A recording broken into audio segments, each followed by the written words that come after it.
friends. This is Pastor Will here tonight on the world famous Will and, he's not here.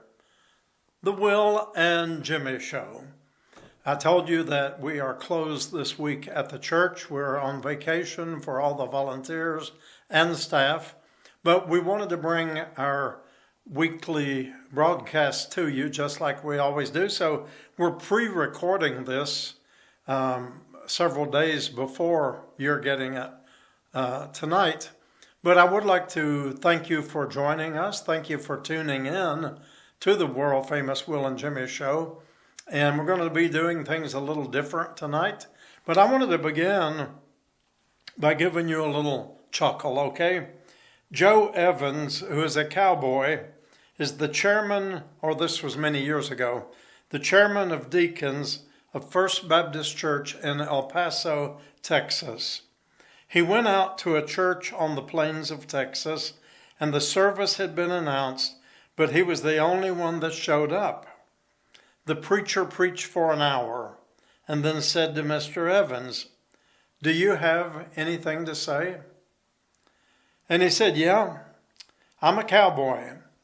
If I go out to feed my cows and only one old steer shows up, I don't give him the whole load of feed." There you go. So I'm not going to give you the whole load of everything tonight, but do want to update you on things that are going on at the church. And as I said, we're closed this week, which means we did not have Bible study today. And we will be reopening the doors on Saturday morning at 9:30. And then, of course, the music begins at 10 o'clock and worship begins around 10:30. And we don't want you to miss that. We hope that you will join us for our worship service at Shades of Grace, a United Methodist congregation right here in downtown Kingsport, Tennessee.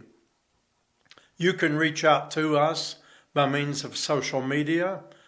We do have a page on YouTube. You can subscribe to that, or you can go to our Facebook page, simply Shades of Grace, a United Methodist congregation, and you'll find all kinds of usually daily updates and bits of trivia and news that's going on in and around our congregation. And you can join us also by signing up for our daily phone tree. And we have somewhere around 200 people, I believe, who receive that every day. I try to do that 7 days a week, even during vacation time. The messages come out around 10:15 a.m. each day.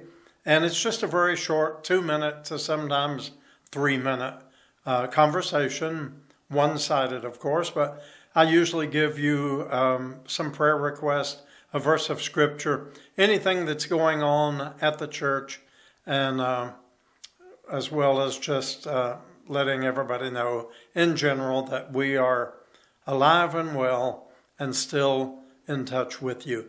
And that's a free service. Doesn't cost you anything. All you have to do is reach out to Jimmy in the church office, and he will be glad to enroll you in our daily phone tree message. It won't cost you a dime, and it may help you to stay in touch with all that's happening here. But it's been a good few days so far, and we're just grateful that we're able to take this week away from our daily responsibilities at the church. That means we've not been serving food this week. It means our post office in the church has been closed. The mail is being held. And it means that all of our essential services that we do each week are not being done because we're closed. We also serve as a place for restroom facilities and showers. All of that has been closed this week. And we usually close the doors 2 and usually maybe 3 times a year, about every 4 months. We try to give the building rest and just take some time off and give all of our volunteers and staff a time to do a little bit of what they want to do. Now, as far as Jimmy, I know he and his family were going on a vacation. I don't know a whole lot of details about it. Not sure of the address, but I think they were going somewhere to the beach. And I know they're going to have a wonderful time and are having a great time. And I just wanted to share this with you tonight and give you a little intro to the Will and Jimmy Show and give you a time to maybe type in a few questions or prayer requests. So right now, I would like for you to wait for just about 2 seconds, and I'm going to do something different. So I'm going to be right back with you. So please hold on there for just 1 second. Be right back.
Okay, I told you that I would be right back with you, and here I am back with you with the world famous Will and Jimmy Show.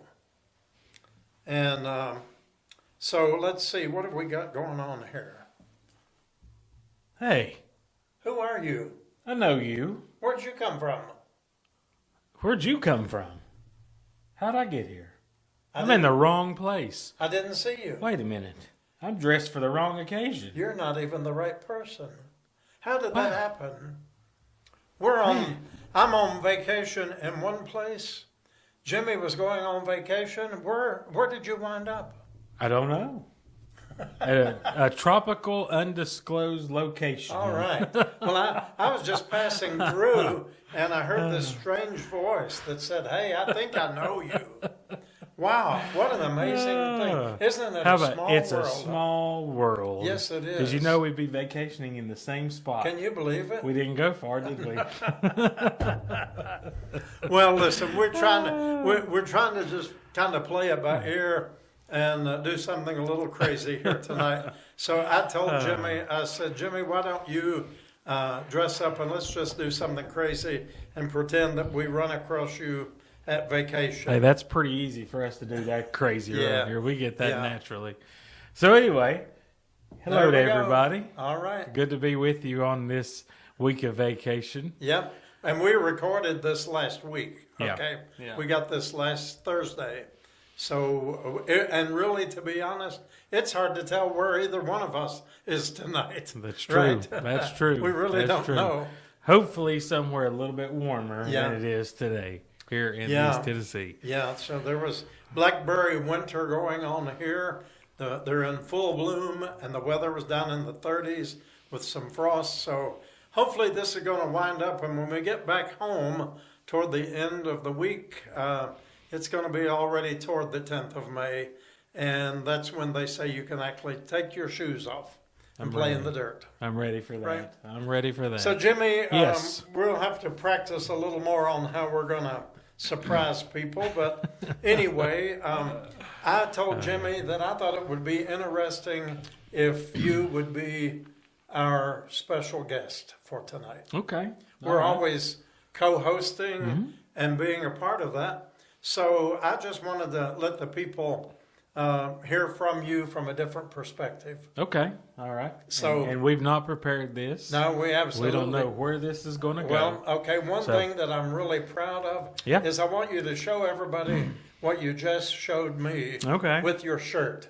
Because Okay. a lot of people don't know. No, probably not. Go ahead People and don't- let's talk about that. So I bought this shirt for the Will and Jimmy show a couple years ago Right? when we did the Hawaii disaster relief. Remember that? Yes. And we did wear your Hawaiian shirts to church day. Yes. And all the offering went to the fires that happened down Right, in to UMCOR. Was it Maui? Yes.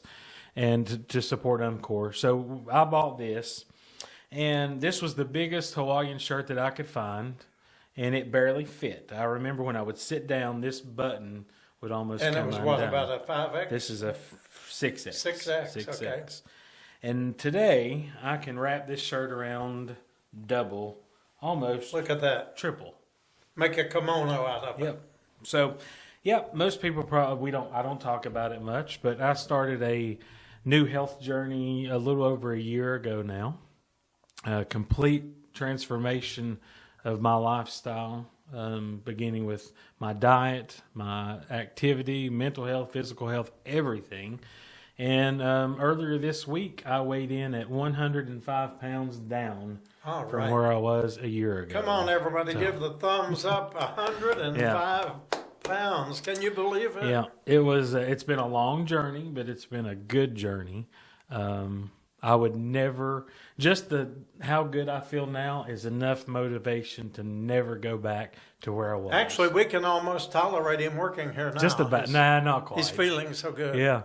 No, But, I'm just joking. you know, it's the little things that you don't even think about. Like, I used to, anytime we needed to take something upstairs or to the dumpster Yes. or whatever, I'd get somebody else to do that. Right. Because I didn't want to walk. Not that I didn't want to, I couldn't walk up the Right. steps. If I walked to the front door, not only was I slow, but I was out of breath by the time I got up there. And that was one of the first things that my doctor had me to start doing. Of course, first was cut out all the unnecessary food, the fast food, the soft drinks, all of that junk. And there was a lot of that. I didn't want to admit it, but there was a lot of that. Dr. Pepper was my thing. You know that. And I would drink 4 to 5 of those 16.9 ounce bottles of Dr. Pepper a day. And I just stopped. I didn't wean myself off. I just made the decision. I quit. And then I started walking. And that was a slow start. I started just walking to my stop sign, and that was about all I could go. And I mean, that's a very short distance. But then I went a little bit more and a little bit more, and before I knew it, I was walking 5 miles a day. Yeah. And every day now, weather permitting, I get up and walk before work, walk in the evenings, walk here during the day, and also have joined a gym just to kind of, when you lose this type of weight, you lose a lot of muscle strength and muscle mass, and I definitely had lost that. I noticed that just like using my hands trying to open something or whatever, so I've built some of that back up. But somebody asked me a few days ago, are you not afraid that you're going to gain that weight back? And I said, there's no way, because like I said, I feel so much better. You don't realize like how immobile you really are. And I go back and I see myself every day, and I don't see the progress until I go back and see old pictures. Right. And I was watching one from a video here about 8 years ago, and we were doing communion, and I saw myself walk up, and I thought, oh, I cannot believe that I had let myself get that out of control. So anyhow, but I just wanted to share it, and I'm going to tell you, hey, if I can do it, anybody can do it. And I've had somebody reach out to me here recently. We met here at the church they're afraid that they're going in that direction and gaining weight and not being mobile, and wanted just, how did you do it? Just some tips and things. And I give credit to God, because I know God definitely gave me the strength and the favor to be able to do this. I'm getting close to 50 years old now.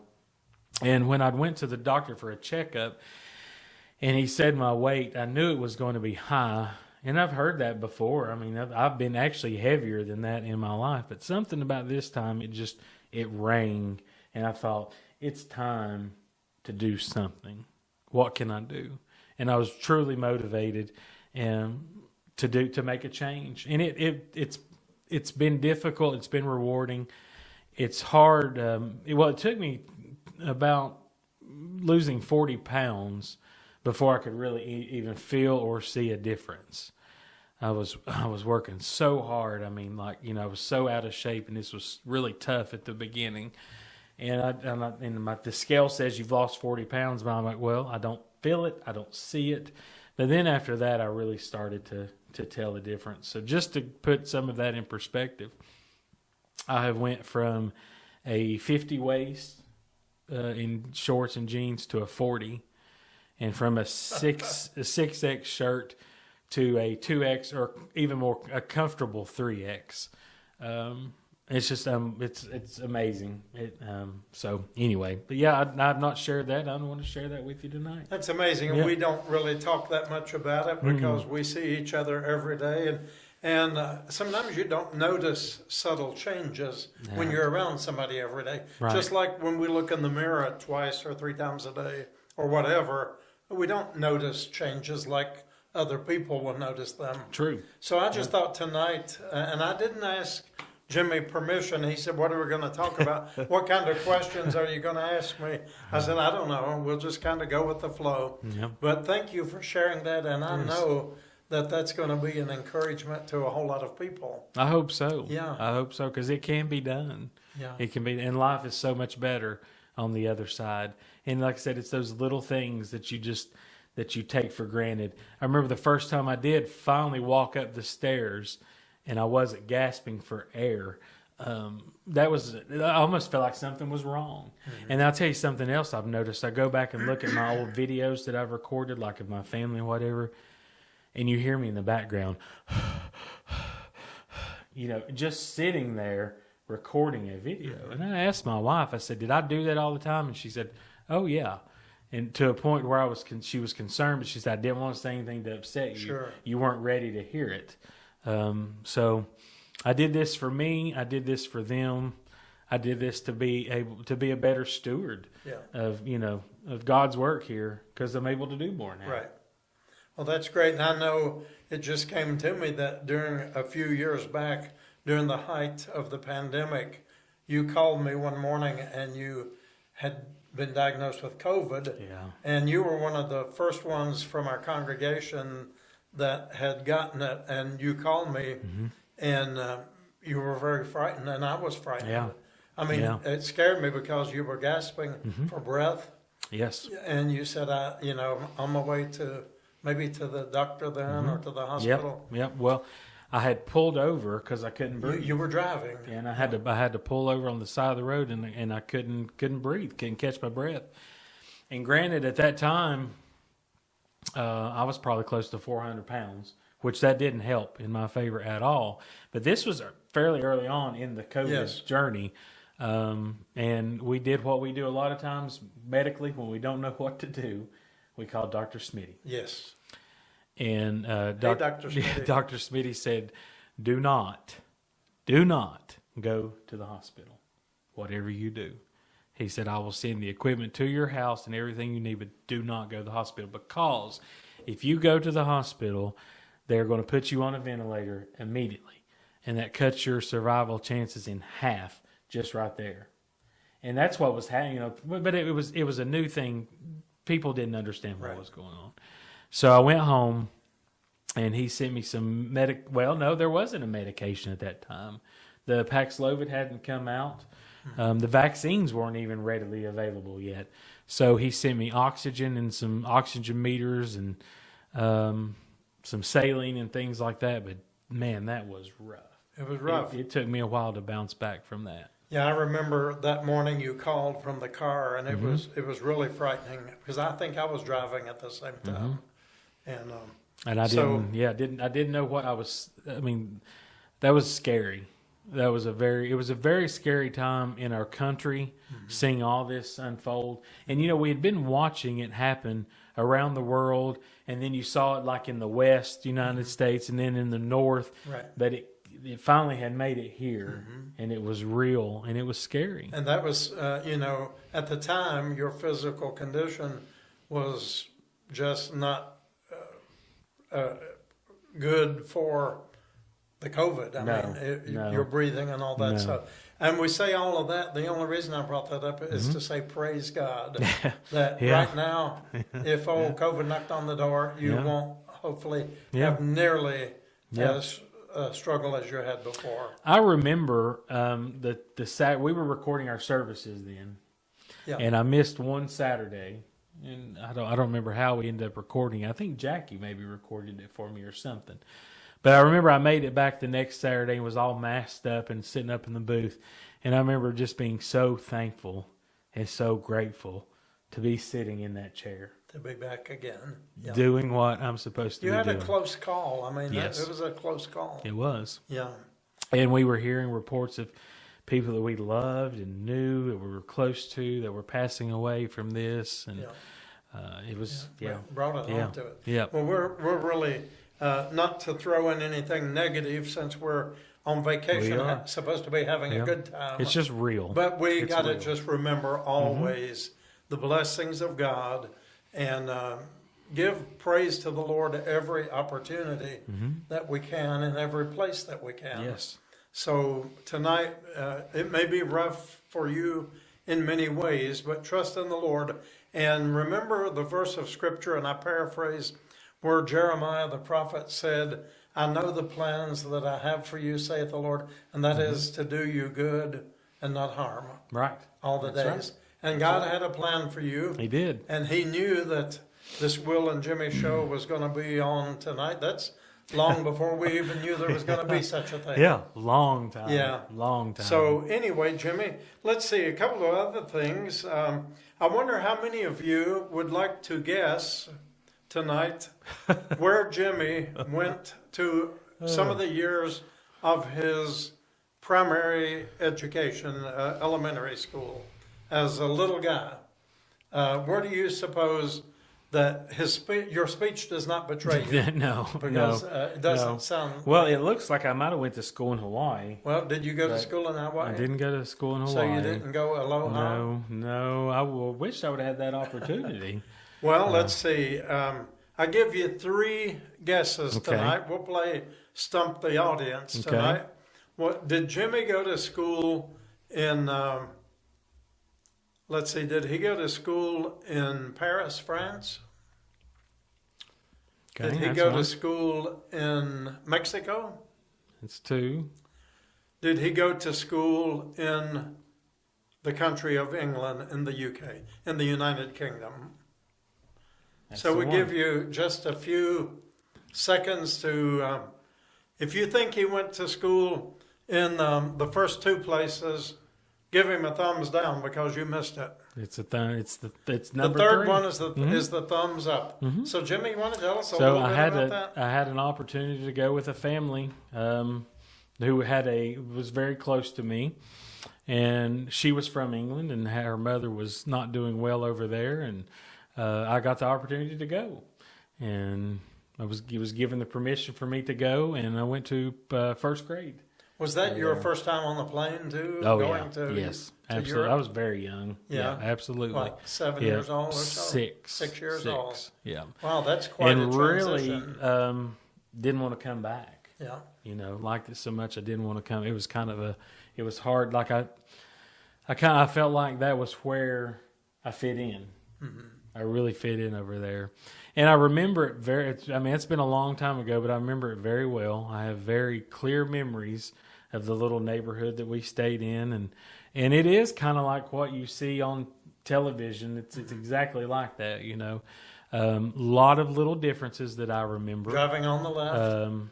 I don't remember that all that That part. often, but just the foods were different. Lots of bread, like homemade bread, like every day. Very not really soggy and wet, but foggy, rainy. But on the sunny days, everything was so vibrant green. I remember that, just so bright and green. Lots of vines everywhere, and really nice people, very nice people. and from what I can remember. Okay. Were you near London? No, I was no Out in the countryside? about 2 hours, I guess, from London. Yeah, Okay. and 3 hours from Scotland. Okay. Look, because we have a friend who lives in Scotland. Yeah, our Ashley. friend Ashley, if you should be watching us and watching this, give us a thumbs up. Steve, our lay leader here at Shades of Grace, niece, Ashley, and her family, she has a husband and 2 little boys, and they live in Scotland. So Yep. So in that vicinity, it's about time for them to come and visit us. It's been a while. They should be here probably this month or next. Oh, well, okay. Probably this month. Good. They usually come in the spring and then in the autumn, I think, or late summer. So, Ashley, hello to you in Scotland. Okay. So, okay. Anything else you remember about? Well, you were in the first grade, so you didn't have anything to compare classes with. But Not as you really. came back to this country, what do you think that stands out in the school experience in England? That The lack of formality. lack of formality. School was very formal there, from what I remember.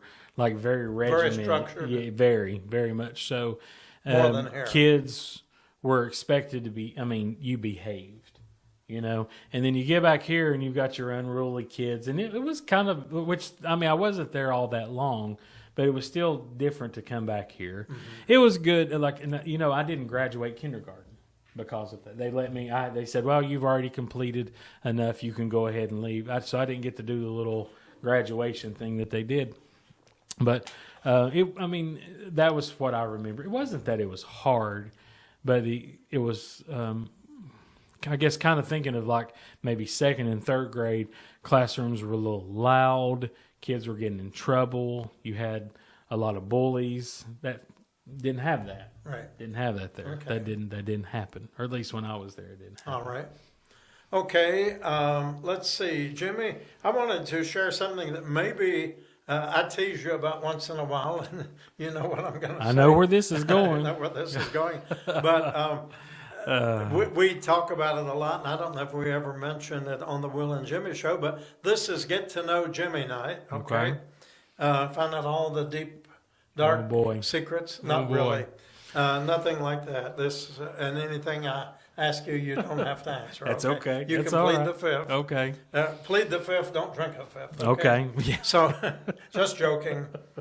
But when Jimmy was in another world, before I ever knew you, and our paths had never crossed, you were in a profession that really, in my opinion, I think of it a lot, that helped form your ability to do what you do here so well. In a at the weird church. way, yes. I mean, maybe in a weird way, Yes. but you really, you had what it took then.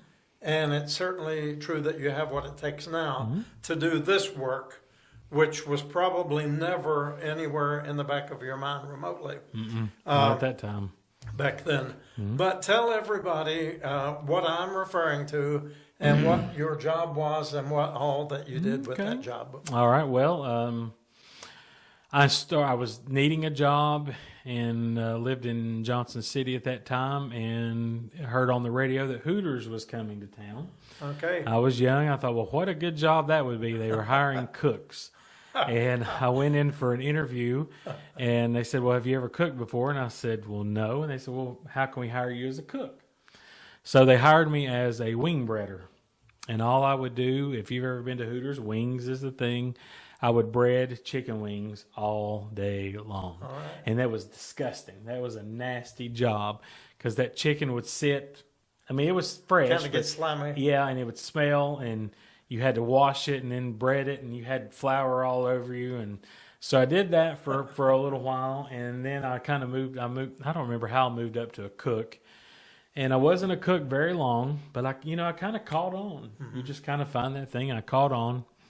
And the kitchen manager they had at the time had got fired because he had said something inappropriate to one of the servers, and they let him go. And they said, hey, would you like to be the kitchen manager? I said, sure, I'll give it a try. And I jumped in there and, again, found something that I could do. Really liked it. I think I did pretty well at it. Didn't do that for very long. They had an assistant manager that was leaving, moving to another state, and they said, "Hey, would you like to go through manager training?" And I went through manager training, started that early on, and moved up through the ranks. And over the years, when I left, I was one of the upper managers and had a good career there. But you know, in that type of career, not just Hooters, but in the restaurant career, it's live fast kind of thing, you know. And I got to the point where it was just too much. I saw a lot of the people that I associated with and hung out with were doing things that were excessive in their, you know, outside life. And seeing some of and just to be real, just the alcohol, the drug usage was in that time was rampant. And seeing some of my friends start to do that sort of thing scared me. Mm-hmm. It jolted me to kind of get away from that. Well, and this is very personal, mm-hmm. and I've not even ever asked you this, or mm-hmm.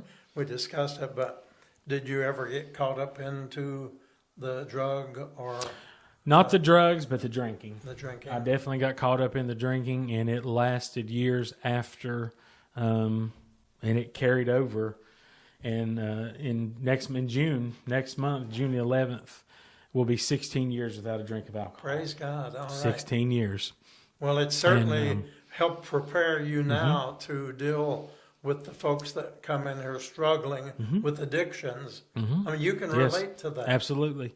And that was a little side benefit it was. Of your job at Hooters. It taught me people skills. It taught me how to deal with difficult situations, because we had difficult situations. Any time when you have that much alcohol involved, mm-hmm. People get angry. You have to tell people, hey, you can't drink anymore. You're cut off. They get angry with you.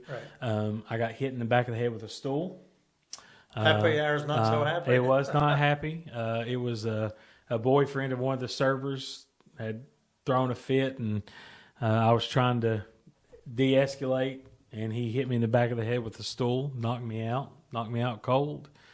And but on the other hand, it taught me a lot about people. I met customers that I still am friends with that maybe don't even live around here, but live in other areas that we've remained in contact.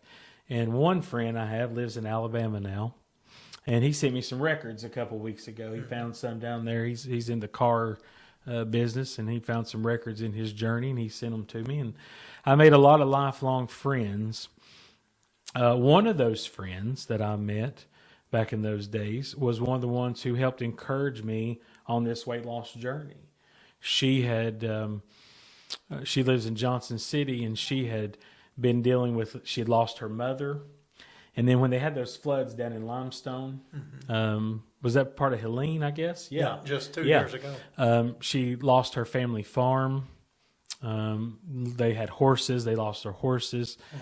Thankfully, her father survived, but she went through a lot of stress, and she gained a lot of weight during that. And she went on a journey, and she encouraged me, hey, this is what you should do. So she was a big part of that. And had it not been for the Hooters days, I would have known her and her family, you know. So, but then I moved on, and, you know, I traveled around with them a lot, worked in several different states. And then I moved on to another restaurant, which wasn't as good. I mean, it was okay, but just a whole different structure.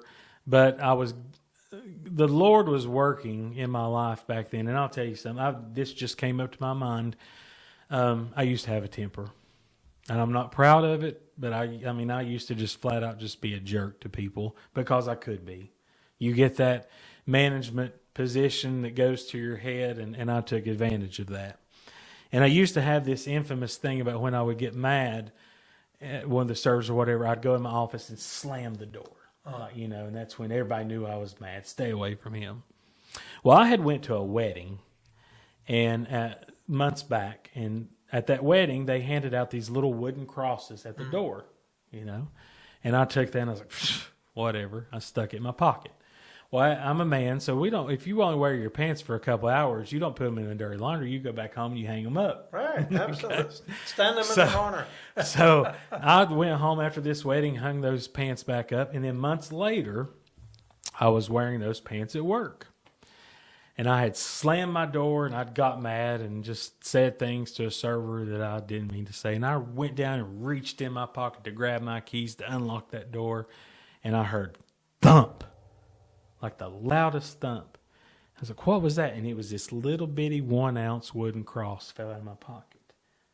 But it was the loudest thump that you could ever imagine. I knew what that was. There's a sermon in there. I knew what that was. I denied it. I wasn't ready at that point in time, but he was working on me then. But years later, I guess this is okay if I tell this story. Yeah. I moved as long to. as it's not on me. No. Oh no. I wouldn't know. Okay, I'm just joking. I'm joking. I moved to South Carolina for work. And it was kind of my dream place that I had always wanted to live near the water, and I had that opportunity. And but it wasn't for the work. God sent me there, and I just didn't know at the time. So I met with the realtor of my new home, and she says, "Hey, if you go to church, I'd like to invite you to my church. It's called Calvary Baptist Church. We'd love to have you." And I said, and I just kind of laughed. I said, "Nah, I don't go to church. No, thank you." No, this was in South Carolina. This is South Carolina. Okay. I said, no, thank you, and just went on. And then moved in and got settled and became best friends with my neighbor across the street. He was an elderly retired man named Ed. Ed's in heaven now and very missed, but got to know Ed. We played golf together. We yard sailed together. And Ed, guess what church Ed went to? I bet it was Calvary That Baptist. same church. And Ed used to invite me to church. And no, Ed, that's not what I do, So the Lord was working in my life. Lots of changes were happening. I was still drinking, but it was starting to really affect me in my relationships, affect me in my work. It was consuming everything. So anyway, we played golf a lot. Ed worked at the pro shop one day a week so he could play golf free for the rest of the week. And anytime he went to play golf, he could bring one guest. I was that guest 3 or 4 times a week.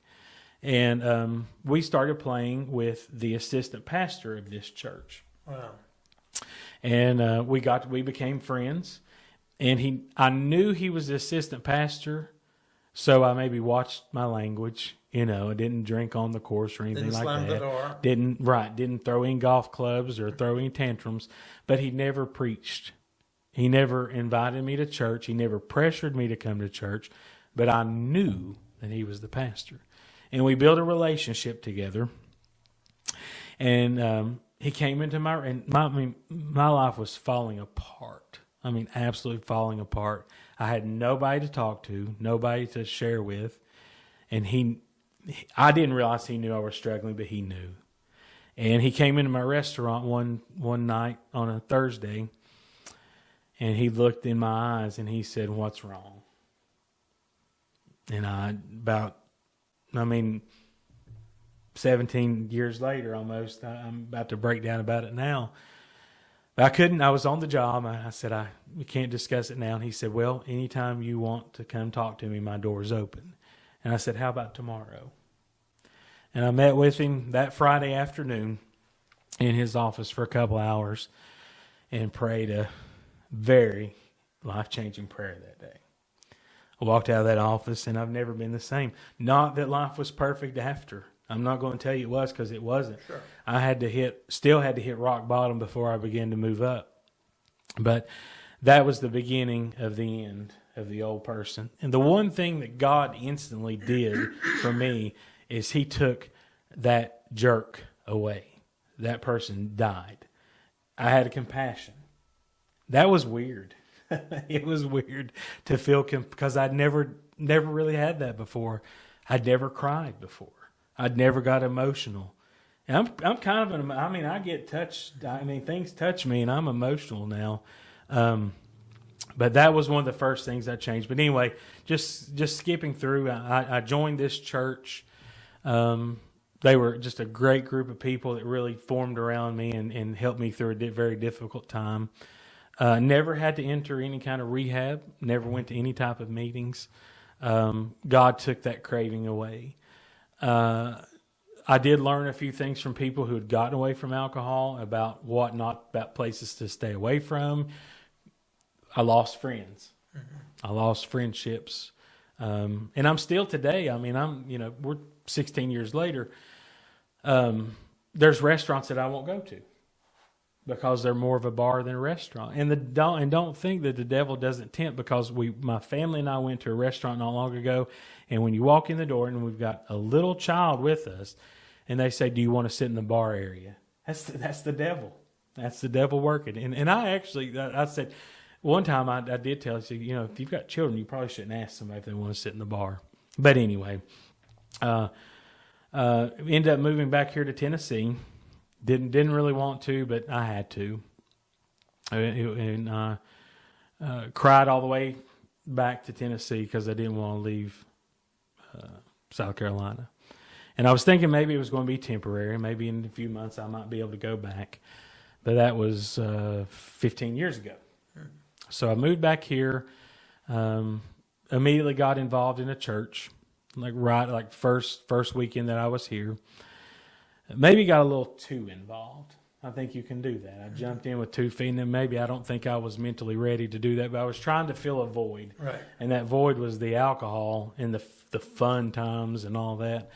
But anyway, that's where I met my wife. We met in the choir there. And we were just talking about this, how we met. Our choir director, we were doing a music special, and we were both in the choir. And he had a speaking part in one of the songs.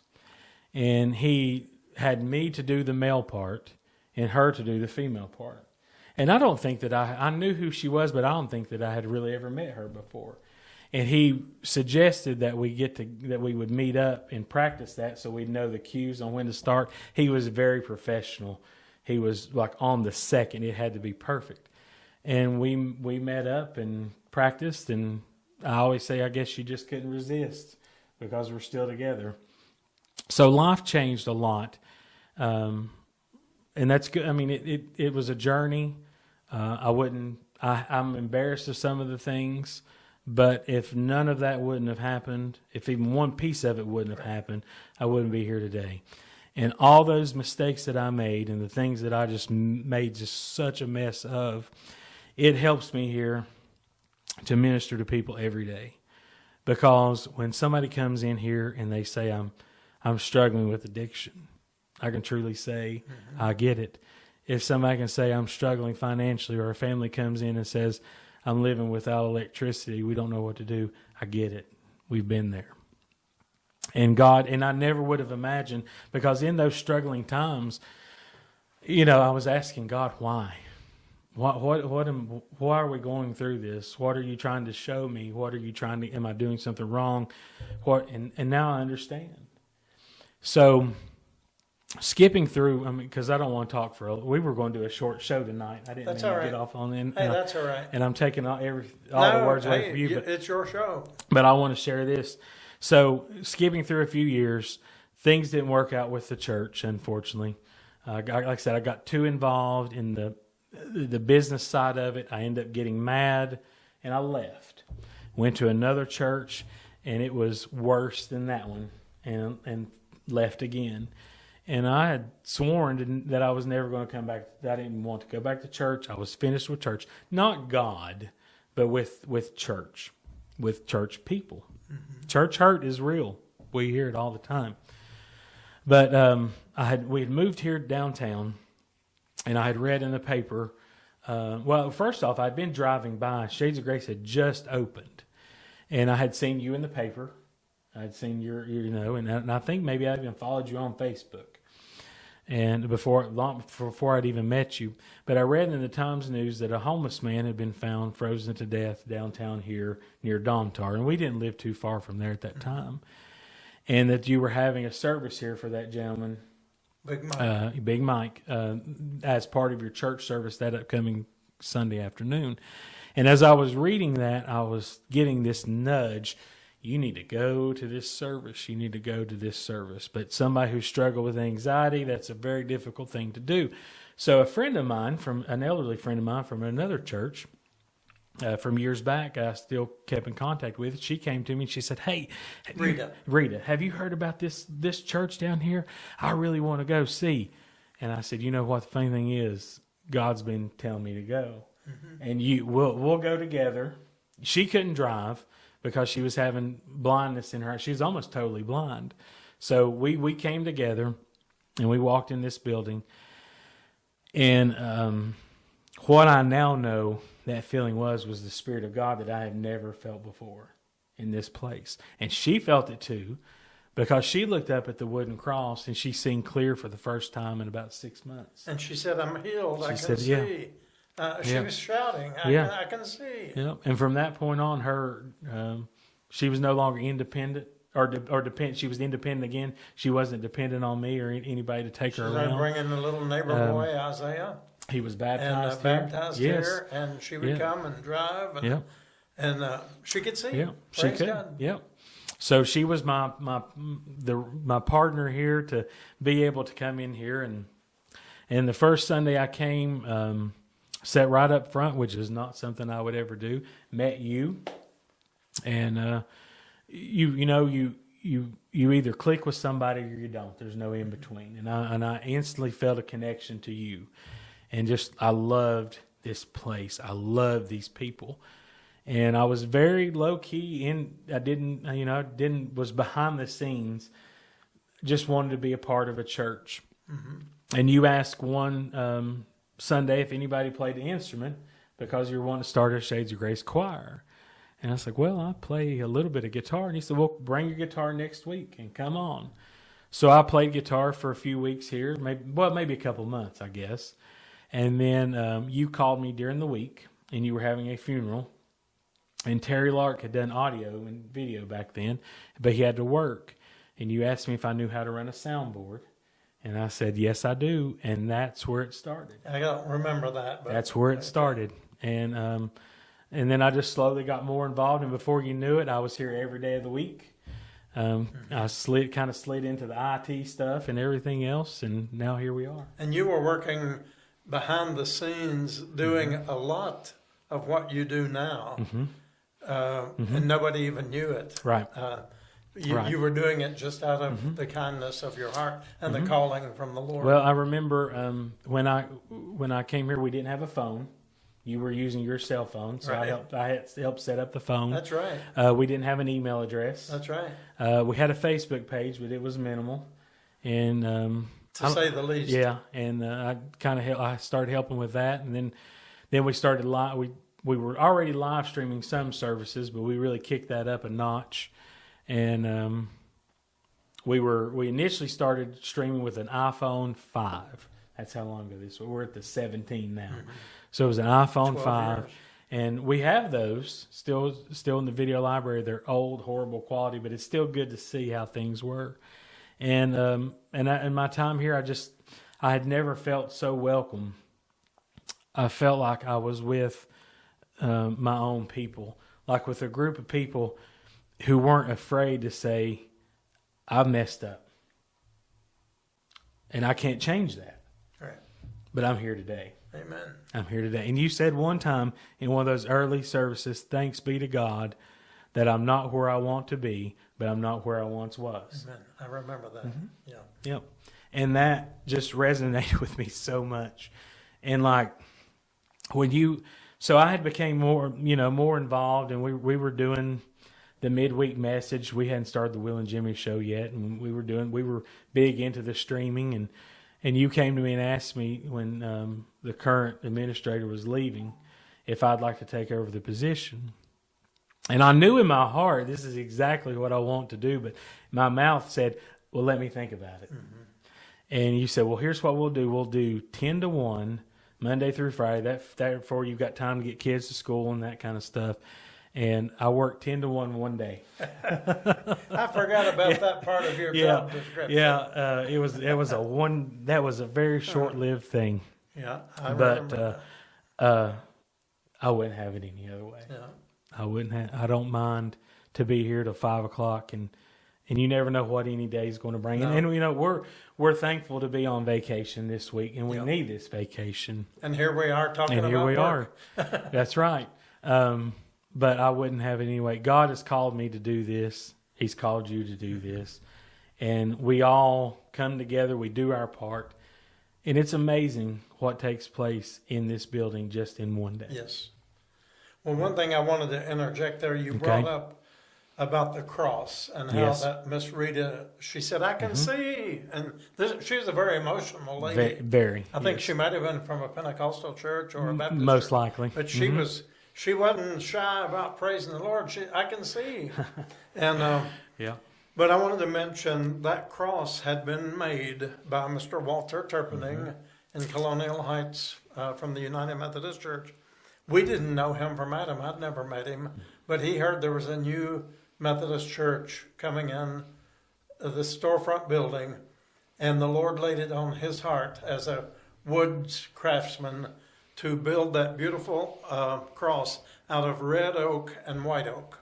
And it's so heavy, it takes several people to even lift it up. We had to use chains and all of that to get it up there.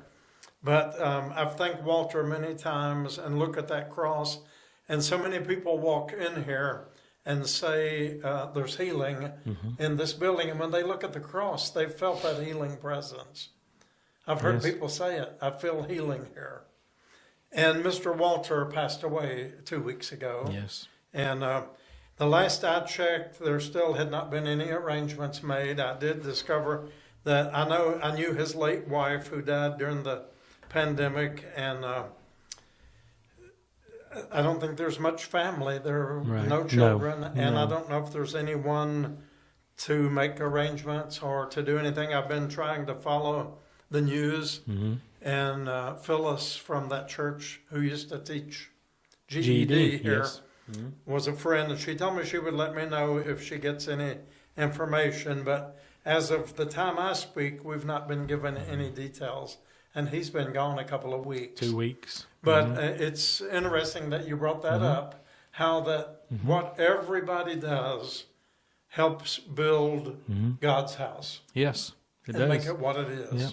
And everything's special. Every brick.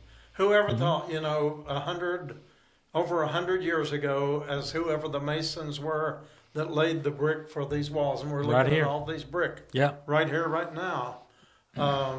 I just wonder who they were, what they were thinking, what kind of struggles they may be of going through, But I tell people this used to be called the little store. It was. The grocery store. And we have a picture of that if you ever want to see it. It's amazing. We have a real interesting picture of it. But this church building has changed a lot over the years. But the one thing that has remained the same and has not changed is that cross. The cross. It has been in the same location. It was put there as the center. It was, and it is worship. today. And I remember when I first started coming here, the stained glass windows weren't even there, and we were taking Post-it notes and posting prayer needs on that wooden cross. Yes, we did that. Yeah, we certainly did. Yeah, but that's the one thing that we've changed a lot. We've made things better over the years, but that cross has stayed the same. And, I never thought of that, never heard that said, but that's how it is in our lives. The cross never changes. That little cross that was in my pocket on that day could just as much be that cross right there. We began with the cross, and we're winding up with the cross. Yeah, that's right. And, everything that we've talked about here tonight is because of what happened at the cross. Jesus, our Lord and our Savior. Jimmy, you've brought us some wonderful thoughts tonight, and I hope that all of you feel like you know Jimmy a little bit better now. You just feel, you know a little more of how he ended up in this place called God's living room. And honestly, God knows, God's putting it all together. And God knew that we needed Charlotte during the years that she was here. Yes. And we need a young lady named Melinda. Do you ever remember Yes, her? I do, yeah. She was only with us for just a few months. Very short time. And she was with us and had to step aside. And then one other person was with us, and I can't think of her name, the young lady from the Dominican Republic. Yeah, I cannot remember. She always has a name that I could not pronounce. and I had Americanized her name. Jamin? You meant it. Jamenta. Something of that. Something, yeah. Anyway, forgive me. It's been too long. If you see this, you need to stop in and visit us again, you and your husband. But anyway, those people helped us out a little bit. Then Miss Charlotte came and she retired, and then Jackie was with us. But you've been here with us now, what, 5 years? As a minute, yeah, I'm in my Fifth year, and been here for but almost, been here a whole almost lot 10 longer. years. Yeah, You've because been here- I worked side by side with Charlotte a lot. I worked Yes. side by side with Jackie a Yeah. lot. We partnered a lot in things. But even long before Charlotte, you've been here 11 years because you were here. Yeah, that's within- right. I guess. Yeah. Yeah, but we've been here 12, and but whoever knew back then that God was just preparing, and we had Charlotte and Jackie to work out all the kinks. So Made it. It was set up when I came in. yeah. No, we're just joking Yeah. here. And Well, that's true. we love Charlotte, Jackie. We absolutely is. appreciate them. Yeah. But God has brought you here for such a time as this, and I want you to know that you're appreciated. Well, thank you. And even though Well- we're on vacation, this could be the National Mr. Rogers Day. Yeah, that sounds I good hereby dub the You just wanted to hit me with that. Mr. Rogers. But you've been a no. blessing to share with us tonight. I know. You Well, have. and I just want to say too that all of you are a blessing to me. The folks who come here each day are a blessing to me. Our volunteers, you, of course, it's without saying. I spend more time with you than I do anybody else Well, in my that's true. life, you know. Yeah. And we've had. I mean, Just don't tell all my secrets. no, but folks, you don't understand sometimes what situations are thrown at us. Right. And what people come to us expecting something. I don't know what I'm trying to say. I'm at a loss for words here, but just they need comfort. Yeah. They need some redirection. They need somebody to tell them It's going to be that all it's right. going to be okay. Yes. We don't know how, we don't know when, but it's going to be okay. That part of it is not up to us, but it is incumbent upon us to let them know that if the Spirit of the Lord brought you here, if He brought you to it, He's going to bring you through it. Amen to that. And I tell the people, and I'll leave you with this tonight, because Jimmy has already clarified this in so many words, but God will take our test and turn it into a wonderful testimony. And He will take our mess and make it into a message to the world. So it's been so good to be with you tonight on this, on location, I guess we'd say. Well, I want to share. I've got my 1974 boombox here that's going on vacation with me. All right. And this just happens to be an 8-track boombox. All right. I brought some of these. These are going to go with me on vacation too. So, Boy, let me hold one of those. It's been a Look at long that. time. Yeah. I used to spend a lot of time with a pencil, rolling them back. yeah. Oh, yeah. Yep. Straightening out Yep. the nuts and the Yep. mess. Jimmy Buffett. Imagine that. Well, Jimmy Buffett. We're going to put it in here and see what it does as we say goodnight. All right. Good night, everybody.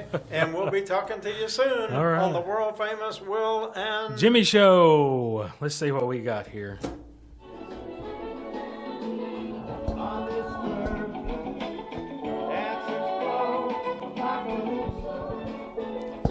Good night, everybody. See you next week. Aloha, Hallelujah, Honolulu, all those good syllables.